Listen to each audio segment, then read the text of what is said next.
bienvenue dans ce nouveau numéro de l'invité de la rédaction. Merci de nous rester fidèles. De nos jours, plus de 840 millions d'Africains peinent à utiliser les outils numériques du quotidien. Aussi, une entreprise sur deux manque de compétences internes sur les pratiques liées au numérique. C'est ainsi que de plus en plus des professionnels du digital et des outils numériques se lancent dans la formation des entreprises, des organisations publiques ainsi que des particuliers. C'est le cas de Simplon Afrique qui a dernièrement ouvert son hub africain à Dakar, la capitale sénégalaise, pour mieux matérialiser l'inclusion numérique au Sénégal et sur le continent africain. Quelle part de la formation pour combler le gap numérique? Pour répondre à cette question, nous recevons sur ce plateau M. Sékou Sané, chargé de médiation emploi à Simplon Sénégal. Merci d'avoir répondu présent à notre invitation. Bonjour Laura, merci à vous de nous donner cette opportunité de m'exprimer sur ce sujet. Et d'abord, comment faire aujourd'hui du digital un levier de développement social, M. Sané? Très bien Laura. Alors en fait, le digital peut être utilisé comme levier de développement social à plusieurs niveaux. Déjà au niveau de la formation, parce qu'aujourd'hui le digital permet à ceux qui sont sortis des circuits classiques de formation ou qui sont très éloignés des écoles de formation de pouvoir suivre des formations à distance et par conséquent de développer des compétences réelles. Nous avons également donc, au niveau économique les entrepreneurs. Aujourd'hui le numérique permet à de plus en plus de personnes de pouvoir lancer une activité avec moindre coût parce que ça permet de réduire les coûts de fonctionnement d'une entreprise, d'avoir accès à de nouveaux marchés. Également, j'allais dire au niveau écologique, le digital peut également beaucoup aider dans la mesure où, quand on parle d'agri-tech, au niveau de l'agriculture, le fait d'utiliser des capteurs et autres peut permettre d'augmenter la rentabilité, mais également peut permettre de surveiller le niveau d'acidité des sols et également donc, de prévenir ou de surveiller les incendies. Et par rapport à tout ce que vous venez d'énumérer, donc d'énumérer autant pour moi, quels sont les différents types de profils aujourd'hui que vous accompagnez par rapport aujourd'hui à l'accompagnement de cette transformation digitale? Alors, au niveau de cet accompagnement, nous avons différents publics qui sont adressés, majoritairement des jeunes. Alors des jeunes, ça peut être des étudiants qui viennent fraîchement d'avoir le bac ou qui ont déjà fait 3 ou 4 années d'études, que ce soit dans le numérique ou dans d'autres domaines. Des jeunes qui sont accompagnés à développer des compétences parce que la particularité des formations chez Simplon, c'est d'accompagner les jeunes à développer des compétences réelles par le biais de la pédagogie active que nous utilisons. Mais parallèlement à ça, donc, étant donné qu'on est dans l'inclusion et dans la démocratisation de l'accès aux formations numériques, nous proposons également des formations numériques qui sont adressées exclusivement aux personnes qui sont en entreprise par le biais de notre département corporate qui propose des formations pour une requalification des gens qui sont déjà en entreprise ou également pour une montée en compétences. Et par rapport aux entreprises dont vous venez de parler, pourquoi aujourd'hui est-ce important d'accompagner la transformation digitale des entreprises? Alors, on est on va dire dans un monde où tout est digitalisé ou sinon tend à l'être. Et aujourd'hui, la transformation digitale d'une entreprise, plutôt que ce soit juste quelque chose, un effet de mode, est devenue pratiquement une obligation pour toutes les entreprises, dans la mesure où ça permet, comme j'ai dit tout à l'heure, d'augmenter la productivité, donc de réduire les coûts de fonctionnement de certaines entreprises, mais également ça facilite la relation client avec les usagers ou les clients de l'entreprise même. Et je pense que dernièrement, l'épisode de santé qu'on a eu avec la Covid, les difficultés qui sont liées à la Covid, la plupart des entreprises qui ont su résister à cette crise sanitaire ont été les entreprises qui ont su réorienter leur activité vers le numérique ou qui ont simplement digitalisé l'intégralité de leur process numérique. Et même des entreprises qui étaient déjà dans ce domaine numérique sont des entreprises aussi qui ont été les plus résilientes puisqu'on fait de bons chiffres d'affaires, puisqu'ayant déjà, en tout cas, pignon sur rue sur ces questions-là liées au numérique et au digital. Et qu'en est-il aujourd'hui aussi de l'accompagnement des particuliers? Je rappelle que vous n'accompagnez pas que des entreprises, il y a aussi des particuliers. Qu'en est-il de l'accompagnement de ces particuliers-là? Est-ce juste des gens qui ont une certaine formation sur ces questions ou bien même il y en a qui viennent, qui étaient autodidactes, qui n'ont jamais eu à pratiquer ou bien avoir une connaissance liée au numérique ou bien aux outils digitaux? Alors, donc en fait, par rapport à ce que nous accompagnons aujourd'hui au niveau de Simplon, on va plutôt... alors, il y a différents publics, comme je disais tout à l'heure. Donc, on a des gens qui ont déjà fait une formation de base, une formation initiale, en fonction du parcours métier. On a également pas mal de formations sur lesquelles nous recrutons des personnes qui ont un niveau 0 en informatique et que nous formons pendant 9 ou 10 mois. à l'issue desquelles, durant les formations, les gens développent des compétences réelles qui leur permettent de pouvoir intégrer une entreprise. Et par rapport à cela, ces différentes tranches d'âge, on a une session de formation pour les qu'on appelle Simplon Kids, pour les plus jeunes, donc les moins de 18 ans.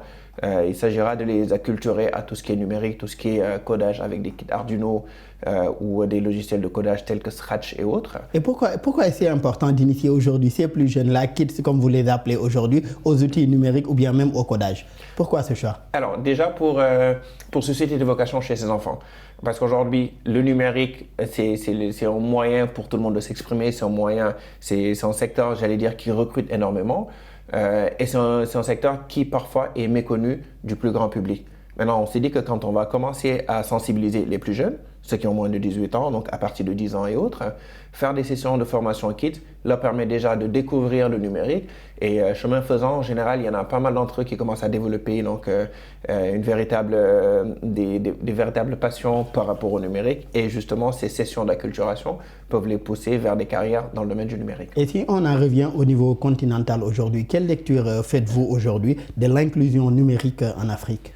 Alors, selon la dernière étude 2021 de l'Union internationale des télécoms, 33% d'Africains utilisent Internet contre 63% au niveau mondial. Donc, ce qui montre quand même un certain gap qui peut s'expliquer par le faible taux de couverture Internet dans les zones rurales, un faible taux de couverture dans les zones rurales, l'absence de compétences dans le domaine numérique parce que ça nécessite parfois des compétences pour pouvoir utiliser et travailler dans le numérique, mais également un facteur très important, le faible taux de féminisation de ces formations numériques. Parce qu'aujourd'hui, de plus en plus, on se rend compte que la plupart des femmes sont laissées pour compte en ce qui concerne les formations numériques. À Simplon, on est bien placé pour le savoir. Et menez-vous des actions aujourd'hui pour changer cette donne-là, c'est-à-dire plus orienter aujourd'hui les femmes ou des femmes vers ces outils numériques ou vers des compétences digitales? Alors, c'est ce que j'allais dire justement. Aujourd'hui, chez Simplon, nous avons mis en place ce qu'on appelle des SAS Hackers. C'est des sessions où les critères de sélection des personnes qui vont bénéficier de la formation sont à la base avoir un niveau 0 ou très très faible niveau en informatique. On les forme pendant 6 semaines, donc c'est des femmes qui sont accompagnées des jeunes filles donc qui sont accompagnées pendant 6 semaines pour développer des compétences numériques fondamentales. Et les 3 dernières années, on a quand même eu pas mal de success stories où à l'issue des SAS, la première cohorte, 6 personnes ont rejoint une promo de développeurs web, donc des personnes qui 6 semaines plus tôt étaient très éloignées du numérique ont pu faire après les 6 semaines d'initiation, une formation métier de 9 mois, à l'issue de laquelle, c'est des personnes qui aujourd'hui travaillent comme développeurs full stack. Parallèlement à ça, on a fait d'autres SaaS. Avec les cohortes référents digitaux, on en a pas mal qui sont community managers, donc d'autres qui sont social media, qui travaillent comme social media. Et vous avez relevé tout à l'heure une chose importante, c'est-à-dire ces gaps également qu'on connaît sur le plan numérique. Comment, selon vous, résoudre le gap lié à cette inclusion numérique en Afrique? Alors, je vais dire peut-être, déjà pour commencer, puis je travaille chez Simplon, accompagner des structures telles que Simplon. Parce qu'aujourd'hui, on a mis en place, on utilise une pédagogie qui est quand même assez intéressante, qui permet d'avoir un maillage beaucoup plus large. C'est la pédagogie active, qui fait que durant le processus de formation, il y a le reverse mentoring qui est également de mise dans cette formation. Ce qui fait que les gens qui sont formés avec cette pédagogie active, non seulement développent des compétences réelles, mais sont également capables de reproduire la même formation sur d'autres personnes. Donc, ce qui permet d'avoir un maillage beaucoup plus large. Également, donc, insister davantage sur le taux de féminisation, la féminisation des femmes au niveau de ces formations, comme j'ai dit tout à l'heure, par le biais des SAS que nous organisons et d'autres types de formations. Mais tout ceci ne peut pas se faire sans une bonne connectivité. Donc, également accompagner toutes les politiques qui visent à permettre aux populations. Et pour ce qui est de cet accompagnement-là, à côté des partenariats stratégiques et opérationnels, vous travaillez aussi avec des acteurs institutionnels locaux ainsi que des particuliers. Qu'en est-il à ce niveau, surtout pour ce qui est des acteurs institutionnels locaux? Alors, pour les acteurs institutionnels locaux, on a déjà travaillé avec pas mal d'acteurs gouvernementaux, donc entre autres l'ONFP. On avait un programme de formation qui visait à former 1000 jeunes. Je rappelle que l'ONFP, c'est l'Office national de la formation professionnelle. Former 1000 jeunes au niveau national. Le 3FPT, donc, qui aujourd'hui va nous accompagner sur la mise en place de cohortes métiers et également qui accompagne aussi les entreprises dans leur volet de formation dans le but de la transformation digitale. Nous avons également FD Sud avec lequel on a eu à faire des sessions de formation au niveau national avec plus de 300 personnes formées au métier de l'e-commerce. Donc, il y a ce volet-là. Comme j'ai dit tout à l'heure également, nous avons le volet formation grand public qu'aujourd'hui, qu'on arrive à mettre en place avec, pour l'instant en tout cas, des bailleurs internationaux. Mais nous proposons également des formations à la carte pour des professionnels qui ont envie de monter en compétences par le biais de l'offre corporate. Et quels sont vos défis à l'horizon de cette nouvelle année, l'année 2023? Alors, les défis, c'est justement couvrir les 14 régions du Sénégal parce qu'à ce moment, on en est à 10 sur 14 régions. Il nous reste encore 14 régions où on doit aller faire des sessions de formation.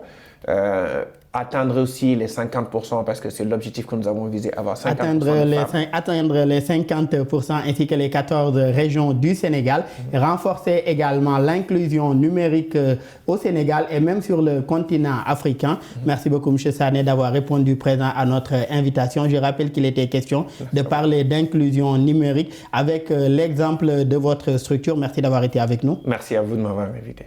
Merci également aux collègues de l'équipe technique pour les facilitations et la réalisation de cette émission. Merci à vous tous qui nous suivez. Très bonne suite de programme sur nos antennes.